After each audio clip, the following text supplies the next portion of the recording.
শিক্ষার্থী, পরম শ্রদ্ধেয় অভিভাবক বৃন্দ, শুভানুদায়ী কিংবা আরও যারা ক্লাস শুনছেন এবং দেখছেন, সশ্রদ্ধ সালাম, আসসালামু আলাইকুম। ভাগাপুর কলেজ কর্তৃক আয়োজিত অনলাইন ক্লাস কার্যক্রমে আপনাদের প্রত্যেকেই সাদর আমন্ত্রণ জানাচ্ছি। করোনাকালীন এই দুর্যোগ মুহূর্তে শিক্ষা কার্যক্রমকে অব্যাহত রাখতে সরকারি নির্দেশনা ক্রমে আমাদের কলেজ কর্তৃপক্ষের তত্ত্বাবধানে আমাদের এই ক্লাস কার্যক্রম। আমি মোহাম্মদ মাসুম, প্রভাষক রসায়নবিদ্যা। আমি রসায়ন বিষয় নিয়ে বরাবর ক্লাস নিয়ে আসছি তোমাদের। আমরা ইতিমধ্যে রসায়ন প্রথম পত্রের দ্বিতীয় অধ্যায়ের ক্লাস কার্যক্রম সুচারু সম্পূর্ণ করেছি। তা থেকে আমরা প্রশ্নপাত নিয়ে আলোকপাত করেছি। আমরা আরও সামনে এগিয়ে যাওয়ার লক্ষ্যে সেই রসায়ন প্রথম পত্রের তৃতীয় অধ্যায়ে তোমাদের আজকে নতুনভাবে স্বাগত জানাচ্ছি। আমরা আজকে এই চ্যাপ্টারটা শুরু করতে যাচ্ছি। প্রথম পত্রের তৃতীয় অধ্যায়টির নাম হচ্ছে মৌলসমূহের পর্যায়বৃত্ত ধর্ম ও রাসায়নিক বন্ধন, periodic properties of elements and chemical bonding. আমরা এই অধ্যায়টা ঠিক দ্বিতীয় অধ্যায়ের মতোই ধারাবাহিক আলোচনায় থাকব।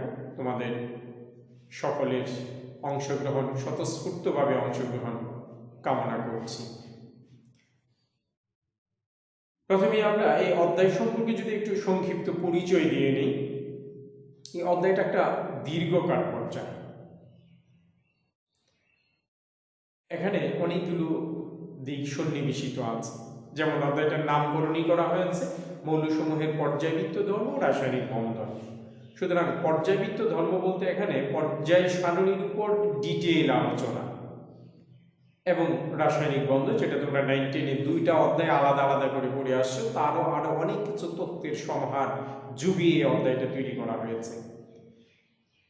প্রথম দিকে পর্যায় সারণী, পর্যায়ভিত্তিক ধর্ম, ইলেকট্রন বিন্যাস এবং প্রতিটা শ্রেণীর মৌলগুলোর ভৌত এবং রাসায়নিক ধর্ম, তাদের ব্যতিক্রমী কিছু আলোচনা, রাসায়নিক ধর্মাবলী এবং যৌগ গঠনের প্রক্রিয়া,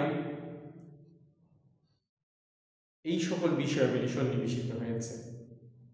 এবং দ্বিতীয় অংশে রাসায়নিক বন্ধন, যে বন্ধন তোমরা পড়ে আসছো 9, 10, সেটারই আরো ব্যাপক বিস্তারিত রূপে এখানে আলোচনা আছে এবং বেশ কিছু নতুন নতুন বন্ধনের সন্ধান পাবে, যেটা তোমাদের মনে আরো বেশি ইন্টারেস্ট যোগাবে। তো পুরো অধ্যায় জুড়ে তোমাদেরকে আমি অ্যাডভান্স স্বাগত জানিয়ে রাখছি। তোমরা আমাদের এই ক্লাস কার্যক্রমের সাথে যদি ধারাবাহিক থাকো, আমার মনে হয় প্রতিটা টপিক তোমরা ক্লিয়ারলি বুঝে যাবে। তো চলো এবার আমরা ধারাবাহিক আলোচনায় যাই। যেহেতু অধ্যায়ের শুরুর দিকেই আছে মৌলসমূহের পর্যায়ভিত্তিক ধর্ম, আমরা ঠিক এই অংশটা নিয়ে আজকের আলোচনাটা শুরু করতে যাচ্ছি। মৌলসমূহের পর্যায়ভিত্তিক ধর্ম যদি আমরা আলোচনা করতে যাই, আজকে যে আলোচনার ক্যাটাগরিতে আমরা যা নির্ধারণ করেছি, তোমাদের একটু বোর্ডের দিকে তাকাতে বলছি। দেখো, আমরা পর্যায় সারণী নিয়ে কথা বলতে চাইব। আমরা আরো আলোচনা রাখবো পর্যায়বৃত্ততা, আধুনিক পর্যায় সূত্র, ইলেকট্রন বিন্যাস, এবং ইলেকট্রন বিন্যাস করে একটা মৌল কোন পর্যায়ে আছে, কোন শ্রেণীতে আছে, ইত্যাদি। আর পর্যায় সারণী হচ্ছে আজকের আলোচনা মূলত পর্যায় সারণীকে কেন্দ্র করে। পর্যায় সারণী হচ্ছে রসায়ন অধ্যয়নের একটা প্রবেশদ্বার। রসায়ন একটা বিশাল জগৎ, সমগ্র বিজ্ঞানের মধ্যে রসায়ন একটা অন্যতম শাখা। আর সেই রসায়ন বিষয়টা যথার্থভাবে অধ্যয়ন করতে গেলে তোমার যে ফটক উন্মোচন করে ঘরের ভিতরে ঢুকতে হয়, তদ্রূপ এই চাবিকাঠি হচ্ছে পর্যায় সারণী। তো আমরা এই বিষয়টা নিয়ে যদি পর্যায়ক্রমে আলোচনায় যেতে চাই, প্রথমে আমি তোমাদেরকে জানাতে চাই যে পর্যায় সারণীটা কি। তোমরা এই পর্যন্ত জেনেছো প্রায় 118টি মৌল আবিষ্কৃত হয়েছে। এই 118টি মৌলকে পর্যায় সারণীতে স্থান দেওয়া হয়েছে। তো সূচনা লগ্নে কিন্তু এত সহজ ছিল না বিষয়টা। অনেক বিজ্ঞানীর, অনেক রসায়নবিদের দীর্ঘ দিনের নিরলস প্রচেষ্টার বদৌলতে আজকের এই পর্যায় সারণীর এই আধুনিক ভিত্তি। একদম শুরুর দিকে যখন মৌলগুলো আবিষ্কৃত হচ্ছিল, হয়ে হয়ে প্রায় 63টা মৌলের মতো আবিষ্কার হয়ে গেল। নানাজন নানাভাবে এটা নিয়ে সাজানোর চেষ্টা করলেন। সেই দিক থেকে মেন্ডেলিভ একটু এগিয়েছিলেন। মেন্ডেলিভ এই 63টি মৌলকে 12টি পর্যায় এবং 8টি শ্রেণীতে স্থান দিয়ে পর্যায় সারণীর একটা যাত্রা শুরু করেছিলেন। পরবর্তীতে অন্যান্য বিজ্ঞানীরা যখন আসলেন, তারা দেখলেন যে এদের এই সাজানোর মধ্যে বেশ কিছু ত্রুটি রয়ে গেছে। সেই ত্রুটিগুলো দূর করে করে আজকের এই অতি দীর্ঘাকার যে পর্যায় সারণী, যেটা বোরের পরমাণুবাদ আবিষ্কারের পর আরো বেশি জয় জয়কার হয়, অগ্রাধিকার পায়। সুতরাং আজকের এই অতি আধুনিক অতি দীর্ঘাকার যে পর্যায় সারণী, সেখানে বোর্ডের তত্ত্ব অগ্রাধিকার হয়। এই পর্যায় সারণীকে যেমন করে মেন্ডেলিভের পর্যায় সারণী বলা হয়, তেমনি করে বোরের পর্যায় সারণী বলা হয়। সুতরাং আধুনিক এই পর্যায় সারণীকে আমরা বলব বোরের পর্যায় সারণী। পর্যায় সারণীর সংজ্ঞা দিয়ে আমরা যদি শুরু করি, পর্যায় সারণী কাকে বলা হয়? এই যে আমরা গল্পটা শোনালাম, 118টা মৌল, অতি দীর্ঘাকায়, তার পথ পরিক্রমা, ধাপে ধাপে ধীরে ধীরে মৌলগুলো আবিষ্কার হলো। সুতরাং এই মৌলগুলোর ভৌত এবং রাসায়নিক ধর্মের পর্যবেক্ষণ করে রসায়নবিদগণ দেখলেন অনেকগুলো মৌলের ধর্ম একই রকম হয়ে যায়, আবার কিছু কিছু মৌলের ধর্ম একটি থেকে অন্যটির আংশিক চেঞ্জ হয়। সুতরাং এই মৌলগুলোকে, একই ধর্ম বিশিষ্ট মৌলগুলোকে পরপর উপর থেকে নিচের দিকে সাজিয়ে কতগুলো উলম্ব কলাম বা শ্রেণী, এবং যাদের ধর্মের ক্রমশ পরিবর্তন হচ্ছে তাদেরকে পরপর বসিয়ে যে পর্যায় তৈরি করা হয়েছে, এইভাবে মৌলগুলোকে সুবিন্যস্ত ভাবে সাজিয়ে যে চার্ট বা তালিকা তৈরি করা হয়েছে, তার নাম হচ্ছে পর্যায় সারণী। অর্থাৎ পর্যায় সারণীর মধ্যে কতগুলো আছে পর্যায় আর কতগুলো আছে শ্রেণী, আর এইভাবে সুসজ্জিত যে মৌলগুলোর একটা চার্ট, এটাকে আমরা বলবো পর্যায় সারণী। সে পর্যায় সারণীর পর্যায়বৃত্ততাই হচ্ছে আমাদের আলোচ্য বিষয়। আর পর্যায়বৃত্ততা হচ্ছে এই যে পর্যায় সারণীতে মৌলগুলোকে সাজাতে গেলে দেখা যায় কিছু সংখ্যক মৌল একটা পর্যায়ে স্থান পাওয়ার পর একটা নির্দিষ্ট সংখ্যার পর এসে তাদের অনুরূপ মৌলগুলো পরপর নিচে নিচে এসে বসে। এভাবে মৌলসমূহের ধর্মের যে একটা পুনরাবৃত্তি, সেটাকেই বলা হচ্ছে পর্যায়বৃত্ততা।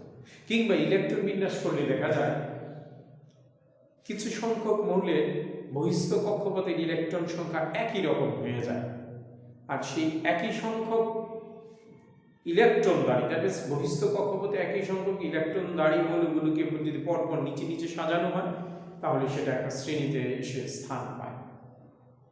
এই যে মৌলসমূহের ধর্মের পুনরাবৃত্তি, একটা পর্যায়ের পর এসে আবার পুনরাবৃত্তি ঘটার এই ধর্মটাকেই বলা হচ্ছে পর্যায়বৃত্ততা। এই পর্যায়বৃত্ততার মধ্যে রয়ে গেছে তার গলনাঙ্ক, তার স্ফুটনাঙ্ক, তার পারমাণবিক অথবা আয়নিক ব্যাসার্ধ, আয়নীকরণ শক্তি, ইলেকট্রন আসক্তি, তড়িৎ ঋণাত্মকতা সহ আরো ইত্যাদি ইত্যাদি। এগুলো আমরা ধারাবাহিক তোমাদের সামনে আলোচনা নিয়ে আসবো। আমরা এবার তোমাদের নিয়ে যেতে চাই আধুনিক পর্যায় সূত্র কাকে বলা হচ্ছে। ঠিক ওই জায়গাতে পর্যায় সূত্র প্রথমে পারমাণবিক ভরের উপর ভিত্তি করে মৌলসমূহের পর্যায় সূত্রটাকে নির্ধারণ করা হয়েছে, কিন্তু পরবর্তীতে এর মধ্যে বেশ ত্রুটি ধরা পড়ে। অর্থাৎ যার ভর বেশি, স্বাভাবিক নিয়মে সে একটু পরে স্থান পাওয়ার কথা, কিন্তু পর্যায় সারণীতে দেখা যায় বেশি ভর বিশিষ্ট মৌলটা যখন আগে চলে আসে, কম ভর বিশিষ্ট মৌলটা যখন পরে চলে যায়, তখনই কিন্তু সেখানে একটা ব্যতিক্রমী পরিলক্ষিত হয়। সেই জায়গার ত্রুটিটা দূর করে মোসলে কর্তৃক পারমাণবিক সংখ্যা আবিষ্কারের পর থেকে পারমাণবিক সংখ্যার উপর ভিত্তি করে আধুনিক পর্যায় সূত্র তৈরি হয়েছে। আর আধুনিক পর্যায় সূত্রটা হচ্ছে মৌলসমূহের ভৌত এবং রাসায়নিক ধর্মাবলী তাদের পারমাণবিক সংখ্যা বৃদ্ধির সঙ্গে সঙ্গে পরিবর্তিত হয়। অর্থাৎ পারমাণবিক সংখ্যার উপর ভিত্তি করে মৌলসমূহের যে পর্যায়ক্রমিক আবর্তন সেটাই হচ্ছে আধুনিক পর্যায় সারণী। পর্যায় সারণীতে মৌলগুলোকে নানাভাবে বিন্যস্ত করা হয়েছে।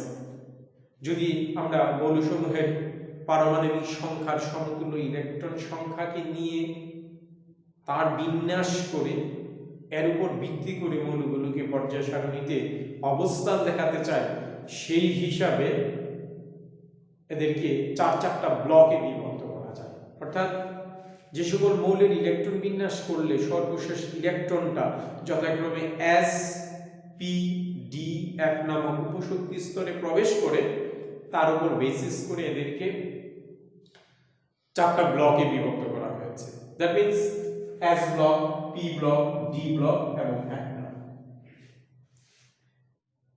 যে সকল মৌলের ইলেকট্রন বিন্যাস করে সর্বশেষ ইলেকট্রনটা S উপশক্তি স্তরে প্রবেশ করে, যেমন তোমাদের জন্য আমরা এখানে কিছু ইলেকট্রন বিন্যাস দেখিয়েছি। যেমন সোডিয়াম মৌলটার ইলেকট্রন বিন্যাস করলে সর্বশেষ ইলেকট্রনটা S এর মধ্যে প্রবেশ করে, ক্লোরিনের বিন্যাস করলে P এর মধ্যে প্রবেশ করে, ক্রোমিয়াম এবং কপারের ইলেকট্রন বিন্যাস করলে সর্বশেষ ইলেকট্রনটা D এর মধ্যে প্রবেশ করে, এমনকি সিজিয়ামের ইলেকট্রন বিন্যাস করলে সর্বশেষ ইলেকট্রনটা F এর মধ্যে প্রবেশ করে।